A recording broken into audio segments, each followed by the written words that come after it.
يلا فيديو جديد. هنحضر مع بعض النهارده الكبده الاسكندراني بتتبيله بسيطه جدا، وهتطلع ان شاء الله ريحه وطعم حاجه تحفه. التتبيله رغم ان هي بسيطه بس هتكون اسكندراني. يعني اول حاجه معايا كيلو من الكبده، هحط عليها معلقتين كبار من الخل، معلقه كبيره من الليمون. التتبيله بتاعتنا اللي هتكمل للاخر معانا ملح، كزبره ناشفه، فلفل اسمر، كمون وبابريكا.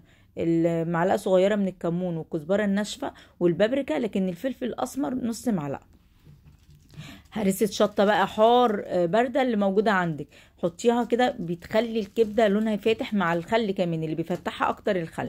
خلاص كده دي التتبيله. ومعايا كمان 3 فصوص من الثوم، لكن مش هحطهم دلوقتي.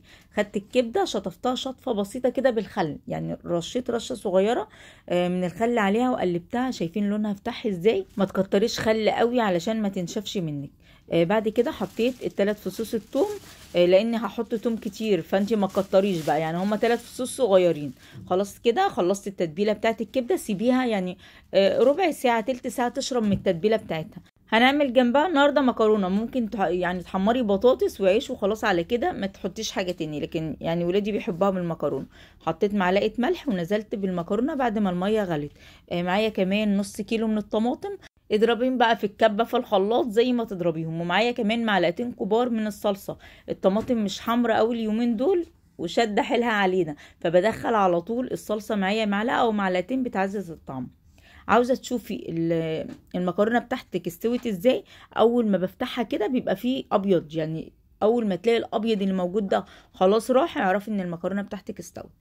خلاص شلتها وشطفتها تحت الميه. في نفس الحله غسلتها وهحط فيها يعني ربع كوبايه زيت، كوبايه الشاي دي وربع كوبايه. وحطيت كمان 3 فصوص من الثوم، زي ما قلت لكم الثوم مكمل معايا النهارده.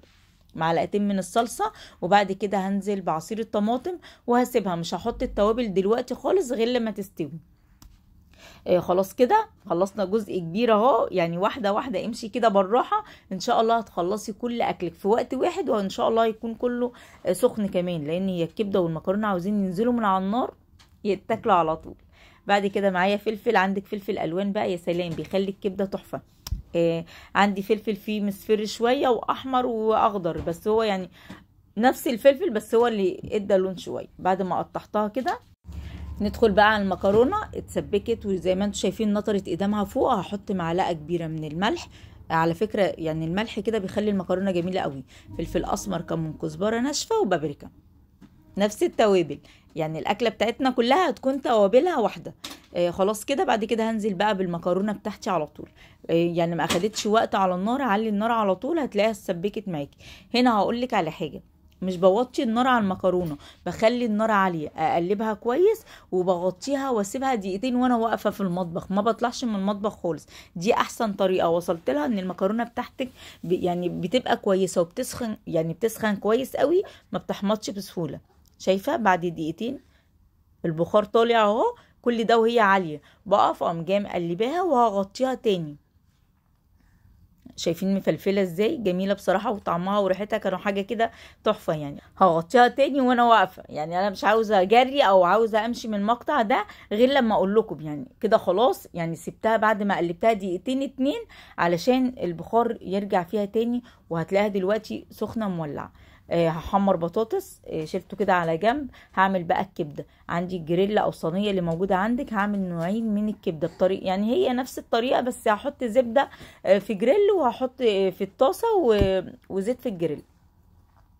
هنزل بقى بالثوم، يعني لو فص ثوم كبير مش بحمره، بديله بس كده يعني بياخد الطشه بتاعت السخونيه بتاعت الزيت. وبعد كده بنزل بالكبده بتاعتي. ما تحمريش هنا الثوم لما بيحمر يعني بيزفر شويه. حبيبي تعال، معلش اقف، معلش. لو حمرتي الثوم بيزفر شويه الكبده، فانت ما يعني انا بديها بس طشه كده، وبنزل بالكبده على نار عاليه. هنا عماله اقلب، مش لقيتها طافيه، يعني جيت اوطي عليها النار طفيت عليها النار. شايفين كل يعني الكبده ما بتاخدش وقت. لو سبتيها، تعالى حبيبي، معلش. لو سبتيها كتير بتجلد الكبده. بصي في ثواني بتكون خالصه، يعني اسهل اكله بتاعتنا النهارده في ثواني، كله في المطبخ، يعني ما اخدتش مني ساعه، كله كده ورا بعضه زي ما انتم شايفين. بعد ما اللون كلها اتغير خلاص هنزل بقى بالفلفل اللي مقطعاه قبل ما اطفي بدقيقتين 2. انا عاوزه الفلفل محافظه على لونه زي ما هو. هقلبه وخلاص بقى هطفي. يعني انتي ما تغيبيش على الكبده الاسكندراني او اي كبده، لو سبتيها كتير على النار بتجلد وبتنشف. على فكره في ناس بيعملوها بالبصل، دقتها منهم قبل كده، طعمها حلو برضو، طعمها حلو قوي قوي. شايفين كده؟ لا يا لولو متعيطش بس حبيبي. وخلاص الكبده بتاعتنا خلصت. زي ما قلت لكم في ثواني هتدخلي المطبخ هتخلصيها. اللي بالزبده كمان جميله قوي. الناس اللي بتعمل دايت كل الكبده، ما تحرميش نفسك، هتاكليها وبيكون طعمها حلو. يعني لو ولادي يرضي ياكلوها بالزبده والله ما بتفرق كتير، ما بتفرقش اصلا حاجه، لكن يقولوا لك زبده لا، مجرد ما تقولي حطيت زبده على الاكل. وده كان شكلها. خلاص كده خلصنا كله. المكرونه سخنه والكبده سخنه والبطاطس كمان على النار. يعني مجرد ما يعني هحضر كده الاطباق اللي هغرف فيها خلاص هتكون كمان البطاطس بتاعتي احمرت. وبس كده خلصنا الغدا بتاعنا. شكل الكبده تحفه بجد، والبطاطس كمان احمرت، والمكرونه هتشوفوها دلوقتي سخنه، يعني لسه سخنه زي ما هي. ده دليل ان ما اخدتش حاجه، يعني كله ورا بعضه الحمد لله ما اخدتش اي حاجه في الغدا، لانه سهل. زي ما قلت لكم الكبده ما تغيبوش عليها كتير علشان تحافظ، يعني ما تنشفش منك او تشد منك. الحمد لله. يعني في جزء من اللي هيتغدوا معايا جه، وفي جزء لسه، فهسيب له غداه كده. هحط، شايفين بقى المكرونه. في حاجه كمان، بعد ما تطفي على المكرونه ب3 أو 4 دقايق قلبيها تاني. انت لو طفيتي عليها وسبتيها سخنه هتبصي تلاقيها جمدت معاكي، فهتلاقيها عملت تكتلات كلها. فانت بعد ما تطفي ب10 دقايق ب3 دقايق قلبيها تقليبه تاني علشان تكون مفلفله زي ما انت شفتيها كده. وادي المكرونه طعمها كان حلو ولونها كمان يمكن الكاميرا كمان ظلمه. وادي الكبده والبطاطس المحمره. يومنا النهارده كان بسيط. اوعي تنسي الليمون، اهم حاجه الليمون في الكبده. يلا بقى اشوفكم في فيديو جديد. ما تنسيش اللايك والشير والسبسكرايب عشان يوصل لكم كل جديد. اشوفكم ان شاء الله على خير. مع الف سلامه.